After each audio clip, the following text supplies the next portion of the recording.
Okay, Assalamualaikum. This is Ali Hassan from 2022 MSEE in Autonomous Systems. Hope so you're doing great. So in this video, I will be telling you the procedure of how things work on PMS when you are opting for thesis-based masters.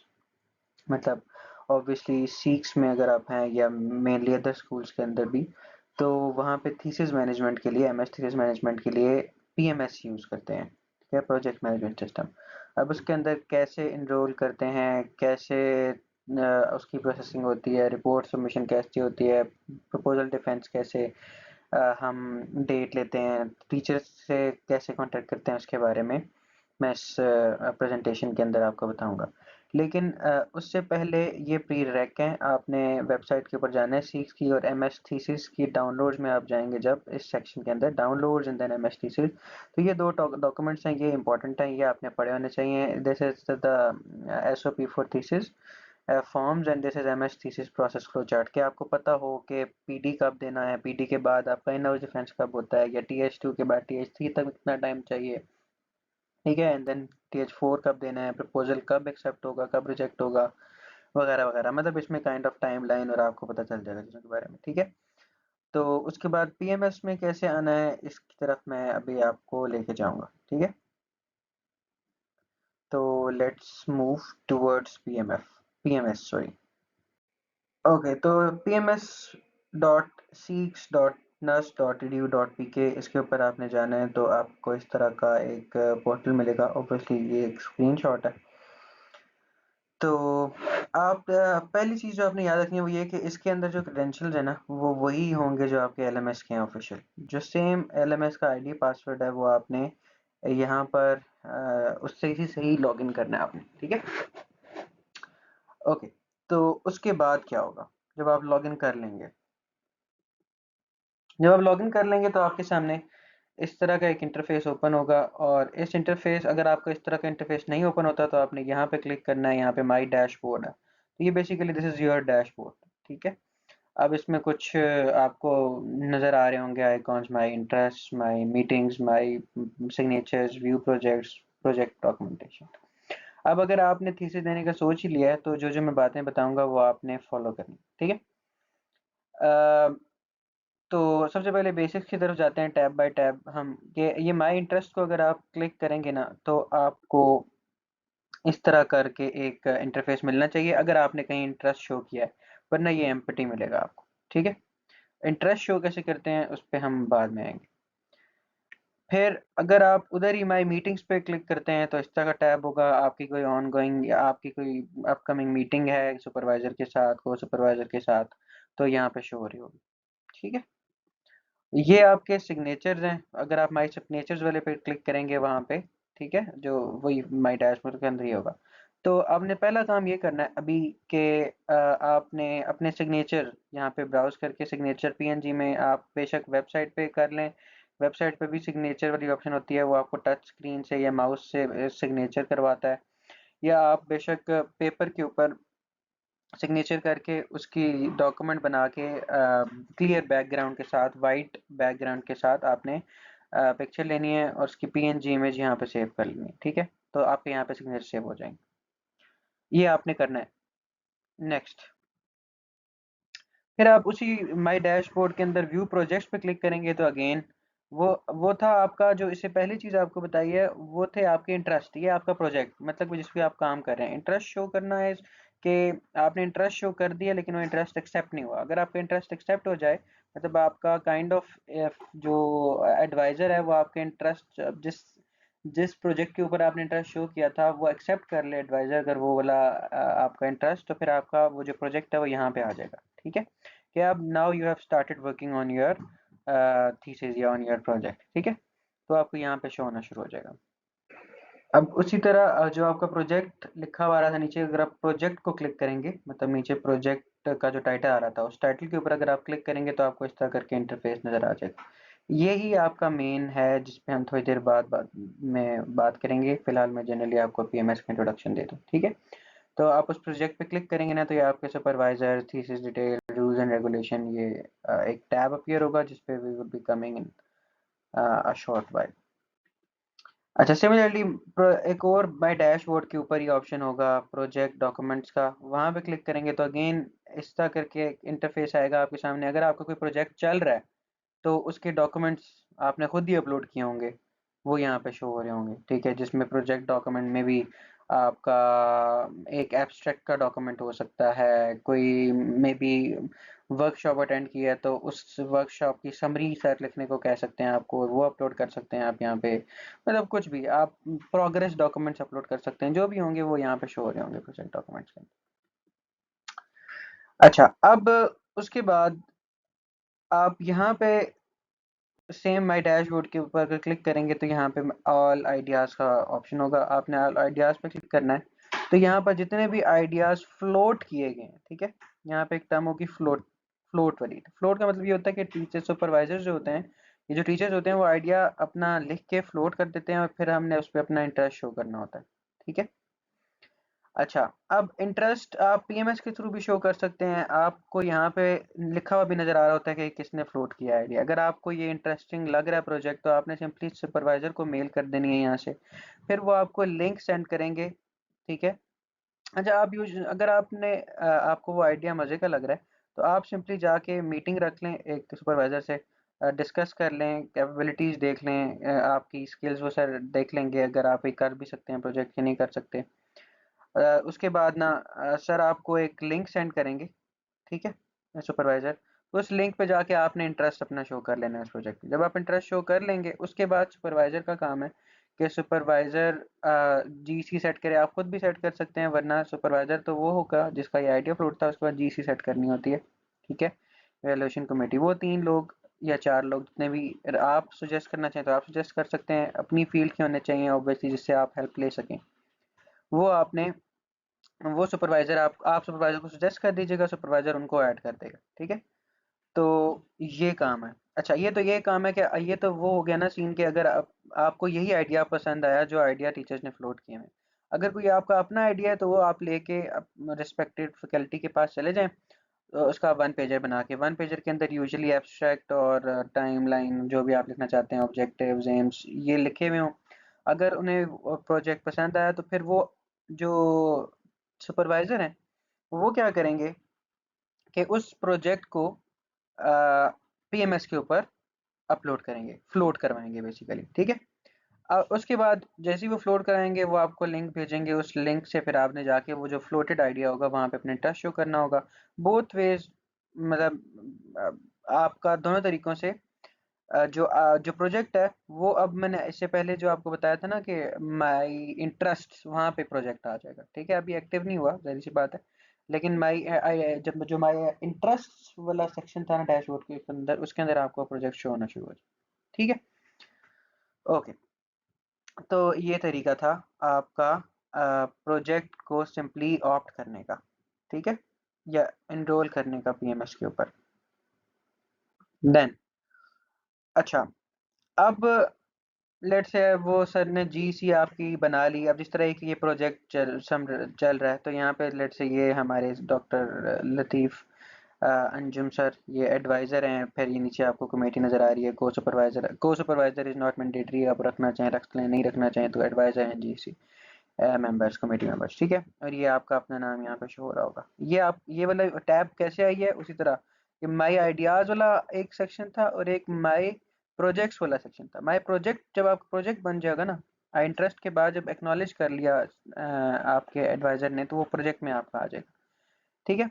तो project वाले section में जाके आई title को click करेंगे ना तो ये tab appear हो जाएगा आपके पास। अब ये इंपॉर्टेंट चीज़ है, आपने हर चीज़ फिल करनी है खुद इसके अंदर। अब जिस तरह यहाँ पे मुख्तलिफ टैब्स आपको नज़र आ रही हैं, अब पहला टैब था आपके पास थीसिस डिटेल्स का, उसकी तरफ थोड़ी देर बाद में आते हैं।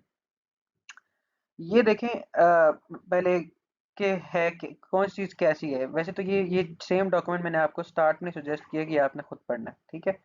लेकिन फिर भी TH1 और TH1 इंटरनल ये आप सबमिट कराते हैं सिर्फ प्रोजेक्ट को ना ऑफिशियल करने की। अपने इसमें होता है कि आपने अपना आइडिया क्लियर करना होता है, अपना सुपरवाइजर मतलब डिसाइड करना होता है, और जीसी डिसाइड करना होता है। This is your TH1 and TH internal, और इसमें भी आपने खुद कुछ नहीं करना, बस पीएमएस के ऊपर जो मैंने आइडिया आपको बताया कि किस तरह आपने कांटेक्ट किया, फिर इंटरेस्ट शो किया, जीसी डिसाइड की, मीटिंग की, ये सुपरवाइजर ही आपके कर देंगे। ठीक है, उसके बाद आपने क्या करना है मैं बताता हूँ।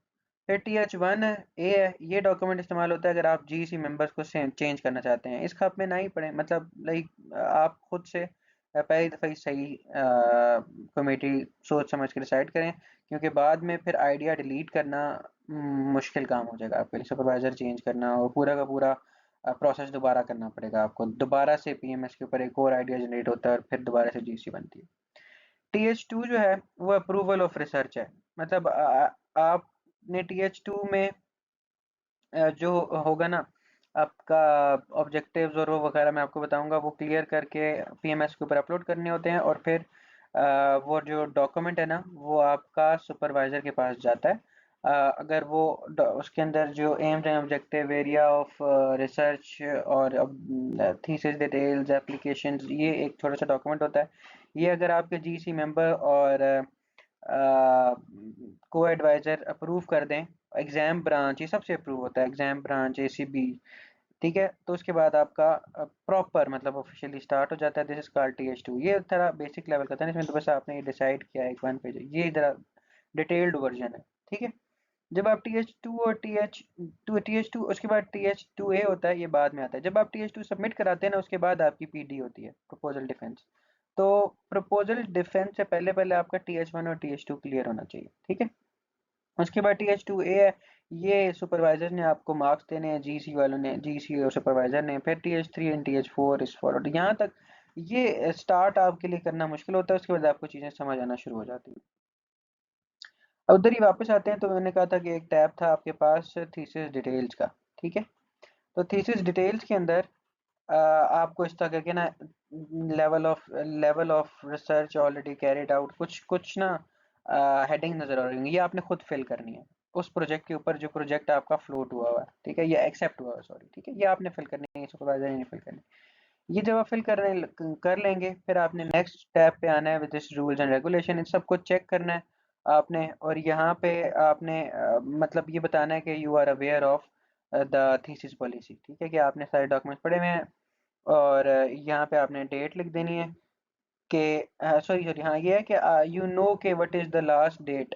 अब ये कहते हैं कि कम से कम 3 या 4 महीने होती हैं, मिनिमम 3 महीने होते हैं, ऐसे करके, तो आपको उसका पता होना चाहिए कि क्या टाइम है आपका, थीसिस टाइमलाइन का आइडिया होना चाहिए। ठीक है, तो आपको पता हो कि आपने कब ख़त्म करना है थीसिस, वो डेट यहाँ पे लिख दें, ये डिसाइड कर लें सुपरवाइजर से, और ये यहाँ पे लिख दें, बाकी सबको चेक करें।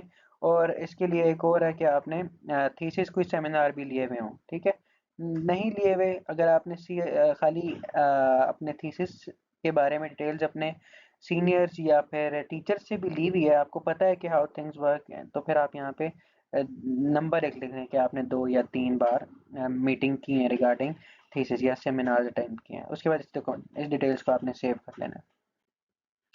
फिर ये टाइम लाइन है। ठीक है, यहाँ पे आपको शो हो रही होगी कि आपने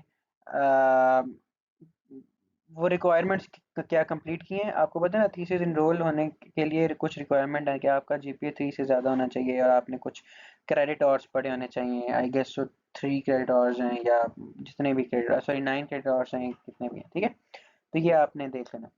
अच्छा, उसके बाद ये TH1 है।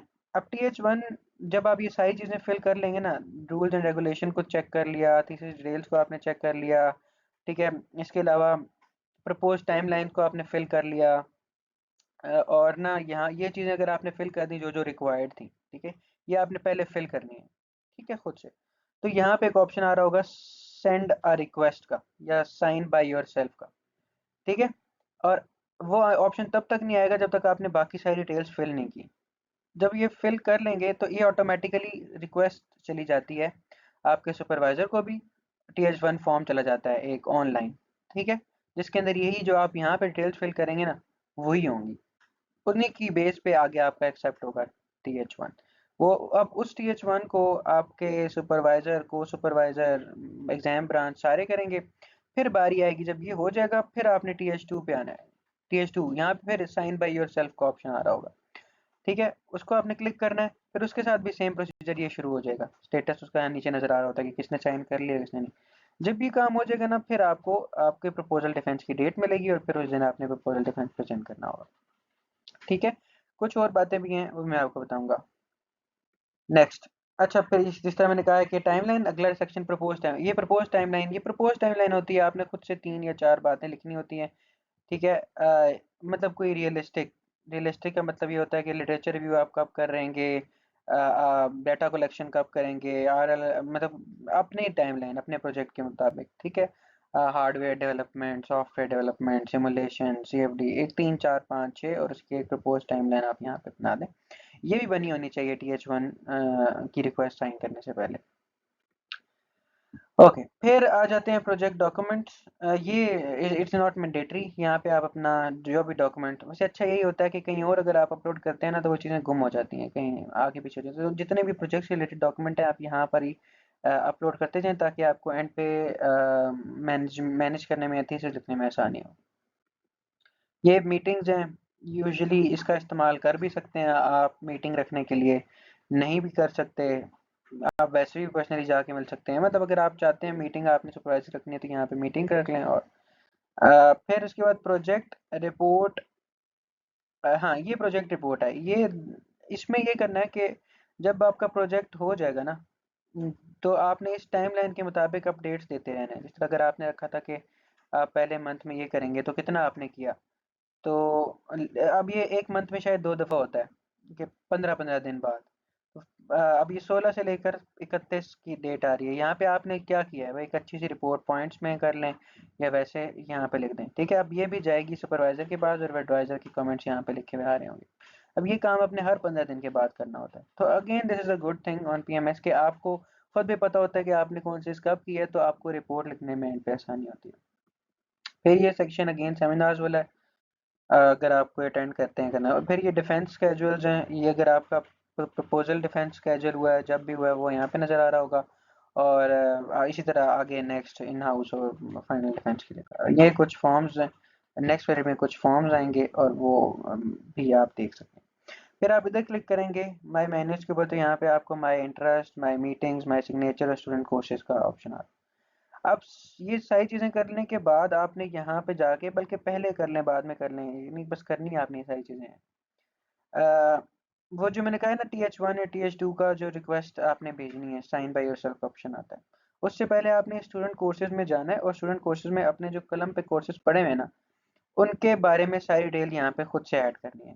ठीक है, अब यहाँ पे लिस्ट आ रही होती है कि अपने पर्टिकुलर डोमेन के अंदर जाके, सब डोमेन के अंदर जाके जो सब्जेक्ट पढ़े हैं उसमें जितना ग्रेड था वो यहाँ पे लिखेंगे। ये भी आपका वेरीफाई और क्रॉस चेक होता है कलम से, अगर इसमें भी कोई मसला निकला तो भी आपको TH2 या PD देने में मसला होगा। तो इससे पहले पहले आपने ये सारी चीज़ें करके रखनी है। ठीक है, इसमें आपने अपने सेम कोर्सेज जो पढ़े हैं वो यहाँ पे लिखने हैं और उसके कोर्स कोड सेम होने चाहिए, ग्रेड्स कलम से मैच होने चाहिए, और उसके बाद फिर ACB एग्जाम प्लान साइन करेगी। ठीक है, TH1 और TH2।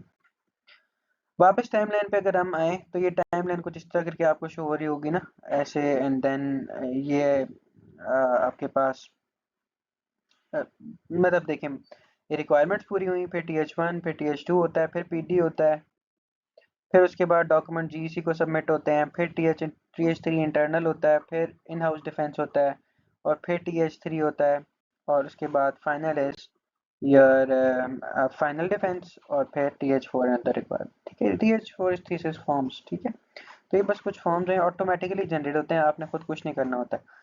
हाँ, कहीं पे ये होता है कि साइन अगर आपका सुपरवाइजर या फिर को सुपरवाइजर नहीं कर रहा, यूजुअली उन्हें नोटिफिकेशन चला कर जाता है ईमेल के अंदर, लेकिन हो सकता है मिस हो, उनसे मिस हो जाए, तो आपने क्या करना है कि उनको ईमेल पे रिमाइंड करवा देना है कि PMS पे रिक्वेस्ट आई होगी, वो खाली एक्सेप्ट कर लें या साइन कर लें। ठीक है, और जो भी आप जिस तरह TH1 का ना देखें किस किस ने साइन किया, सुपरवाइजर ने, को सुपरवाइजर ने, और किस डेट को साइन किया वो भी साथ लिखा हुआ आ रहा है। फिर एग्जाम ने, और इसी तरह ACB ने ये इस तरह करके किया। ठीक है, और ये करंट स्टेटस ऑफ TH2 अभी सिर्फ सुपरवाइजर ने साइन किया है, ACB ने साइन नहीं किया, कोई ना कोई इशू होगा या मे बी वीकेंड होगा, कुछ भी आप इन्हें भी रिमाइंड करवा सकते हैं, और जो भी इशू होगा वो आपको उस तरह बता देंगे।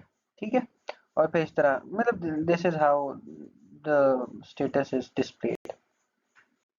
Okay, so this was the process जिससे आप पीएमएस के थ्रू अपना एमएस थीसिस प्रोसेस कर सकते हैं। अगर आपको लगता है कि दिस वीडियो वाज हेल्पफुल तो consider forwarding it to whoever is like trying to go through the same process, ठीक है, ताकि उसको ऑब्वियसली एक गाइडेंस मिल जाए।